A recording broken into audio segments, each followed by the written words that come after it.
This week, my excuse for the news being late is my hard drive died.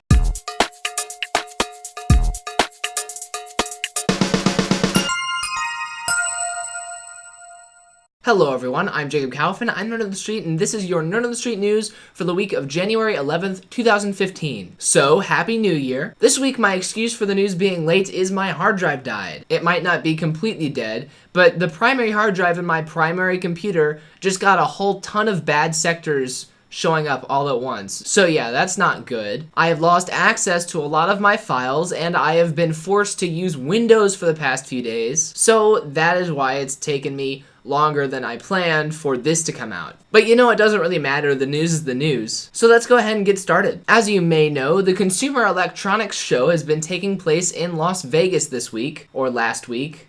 I guess it's last week by now. Some cool technologies showed up. I'll talk about them throughout this week's episode. First of all, Samsung has new SSDs, and they work over PCI Express. Rather than plugging into a traditional SATA port, you know, we used to have IDE ports, and now we have SATA ports for our hard drives. This SSD plugs directly into a PCI Express slot. That allows it to have a write speed of about 1.5 gigabytes per second and a read speed of over 2 gigabytes per second. So that is great. That's huge for if you deal with large amounts of data, large files on your computer. You may not have to worry about your SATA connections limiting your transfer rates, although SATA 3 is rated for 6 gigabytes per second, so I don't know why 2 gigabytes per second is anything special. It's not really a problem with SATA at all, is it? It must just be a problem with other aspects of the SSD design. Regardless, these speeds are about 4 times faster than SSDs that work over SATA that you probably have in your computer now. So keep an eye out for that, because that will be very cool. They say it's not only good for speed, but also for power management in mobile computers. Now, I'm always bashing the cloud on this show. I'm always saying, why would you want to put your information out of your own physical reach? Well, this new device lets you keep all of your information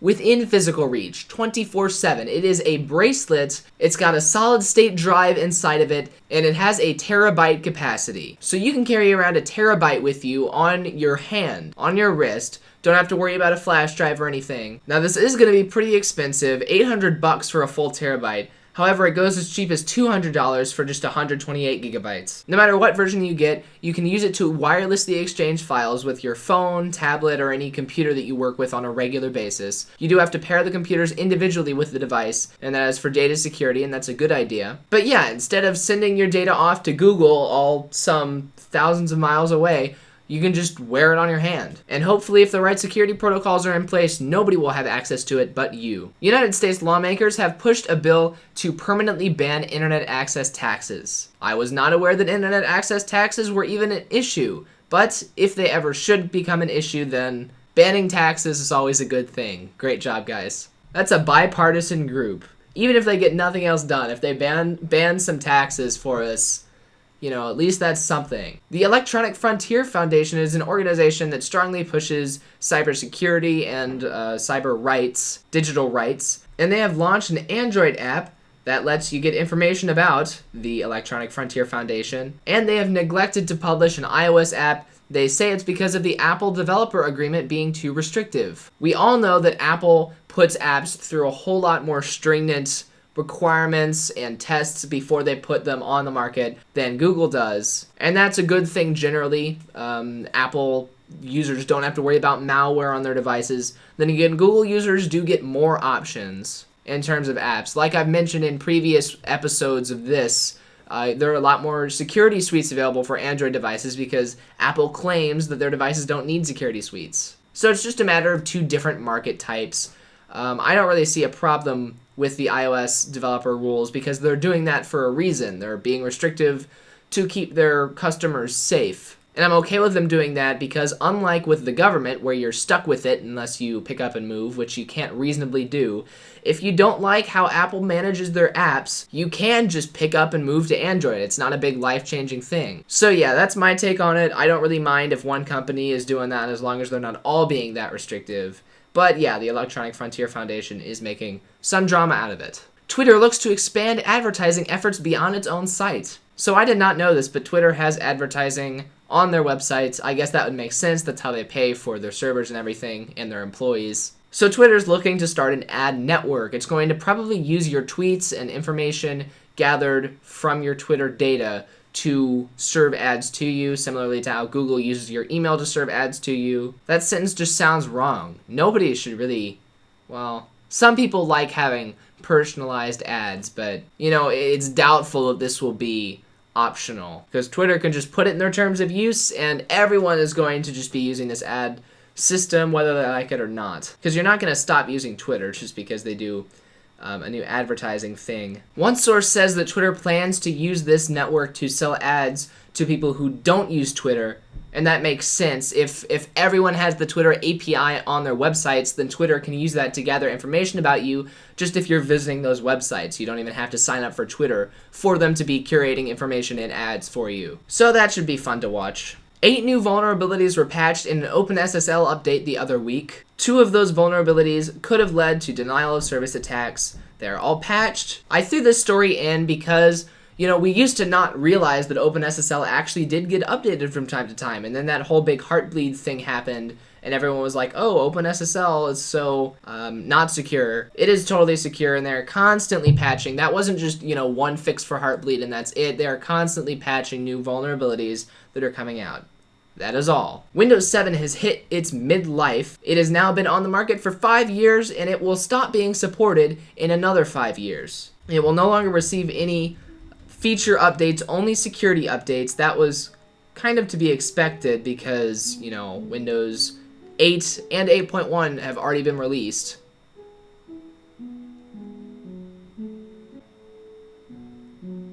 She heard me recording. Anyway, Windows 7 actually accounts for 56% of all personal operating systems as of now, and 62% of all Windows users are using Windows 7. So it took it 5 years to beat Windows XP. Finally, it's gained a 12% user share since Windows 8 even came out.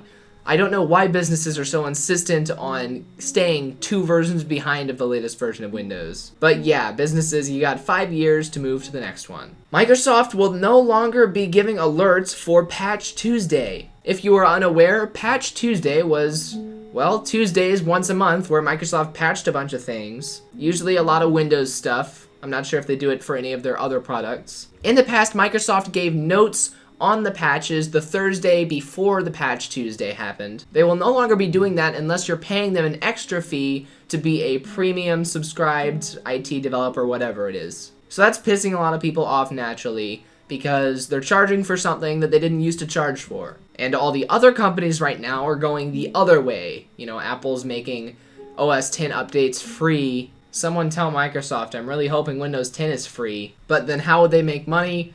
By harvesting my information and using it for advertising, of course, which I don't necessarily want. Whatever, screw Microsoft, the usual. Here's your net neutrality info for the week. Alright, so when President Obama picked Tom Wheeler to lead the FCC last year, actually 2 years ago, everyone was all, oh, he's totally against net neutrality. Now he says he's for net neutrality. He's been heavily hinting that he's going to reclassify internet providers as public utilities, which is going to, enforce net neutrality. So now he's changed his mind. This is good for net neutrality people if he's telling the truth. So yeah, now the tables have turned.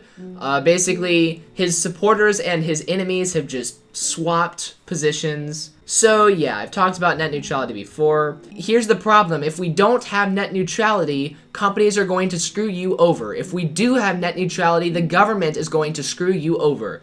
So you're going to get screwed over no matter what happens. I'm sorry. Nothing we can do about it. It's just a bunch of people in Washington or wherever they are. There's absolutely we can write letters, but that's not going to do anything because they don't read them anyway. So it's a really screwed up world that we're in right now. And net neutrality is really screwed up too. So I'm tired of talking about it. I got a story here about Google pushing for net neutrality because they want to be able to use public utility poles, to run their fiber lines right next to phone lines. I would love that. Then we got at&t coming back and saying, first of all, Google is wrong, and apparently they can already use telephone poles if they want to. And secondly, they're saying that the FCC can't treat mobile phones as a common carrier service or a public utility. So they're saying that this net neutrality thing only applies to home-based networks, home-based internet connections. So yeah, I'm done, you know? I'm sitting back, watching what happens.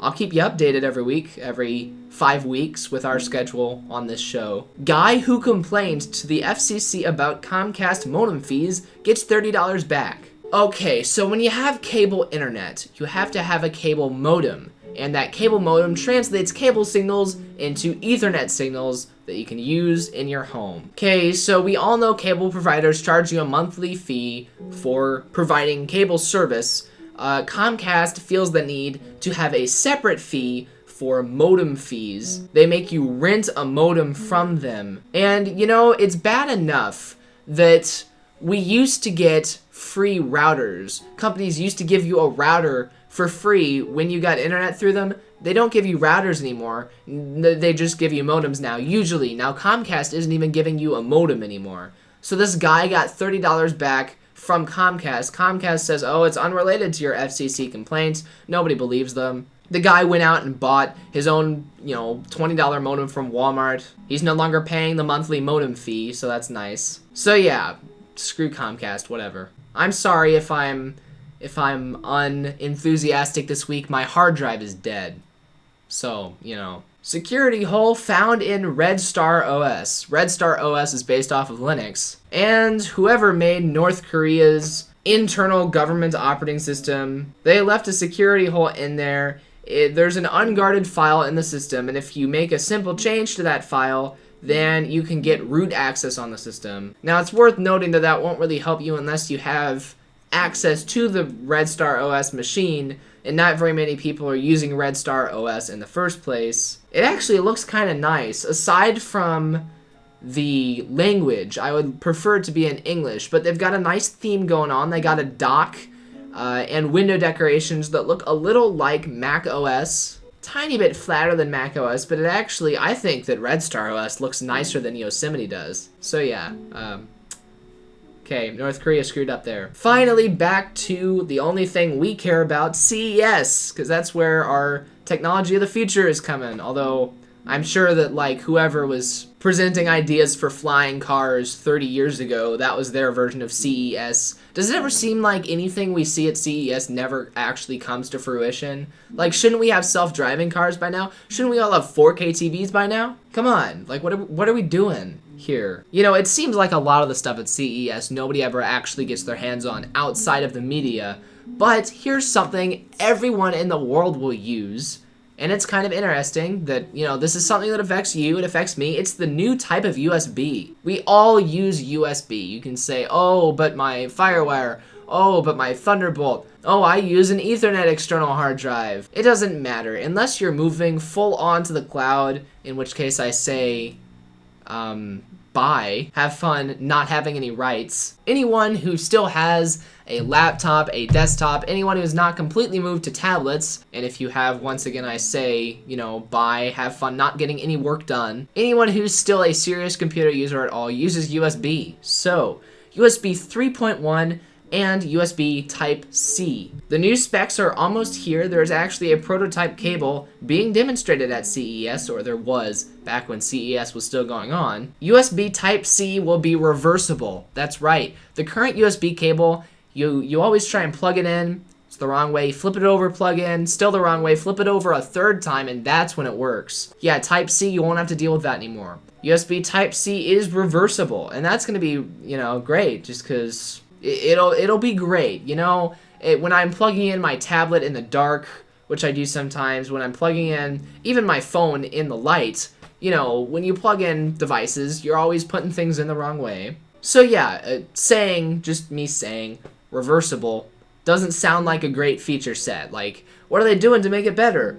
It's reversible. That's all I got. I don't actually know the new transfer speeds. There's new power delivery stuff, so you can charge things faster and easier. It should be mentioned that USB 3.1 will be separate from USB Type-C somehow. Alright, so USB 3.0 had a 5 gig per second transfer speed. 3.1 will have a 10 gigabytes per second transfer speed, bringing it up to speed with Thunderbolt. Oh no, Thunderbolt 2 can actually do 20 gigs per second. And Thunderbolt 3 is scheduled to do 40 gigs per second. Alright, well, if you've got that many files, then good luck.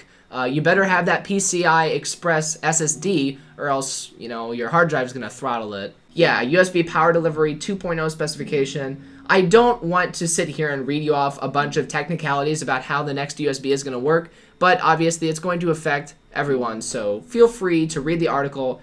As always, it is in the description of this video, right below that like button. And yeah, take a look at some of the new features you're going to get coming to you soon. It took a while for USB 3.0 to get out there, but I think USB 3.0 has pretty much been universally adapted at this point. If you get a new computer, it's going to have at least one USB 3.0 port. Still going to have some 2.0 ports, which is understandable. For a while, older computers still came with USB 1.1 ports, even when they had 2.0 ports. So yeah, we're probably going to see computers with 3.1 and 3.0, hopefully ditching 2.0 altogether, because it's pretty slow. But yeah, that's about all I got for you guys this week. Like I said, this is probably going to be up on like Wednesday. I'm recording it on Monday. I sat down to do this a couple days ago. I'm trying to figure out what to do about my hard drive situation. What do you guys recommend if you have a ton of bad sectors? Like I remember there were a couple bad sectors on there for a long time, and there's something that the firmware and the operating system and stuff can usually work around for a little bit. But I ran just the bad sector program on Linux the other day off of a live CD. And there was one point where it just listed, like, it went for a while without finding any, and it found a couple, and then it went for a while again, and then it found just a whole list of them. What would you do if your hard drive was just filled with bad sectors? I'm thinking just recover as much as I can and buy another one, because I think it might still be in its warranty, but they give you a refurbished one back if you send it in. And of course, nobody wants refurbished hard drives. So yeah, let me know what you think at the forums at nerdonthestreet.com. We do have a really great website and forums and chat and more at nerdonthestreet.com, so feel free to visit there. You can also find all your favorite Nerd on the Street content there. For now, though, that's all. I'm Jacob Kaufman, I'm Nerd on the Street, and I will see you guys later. See ya.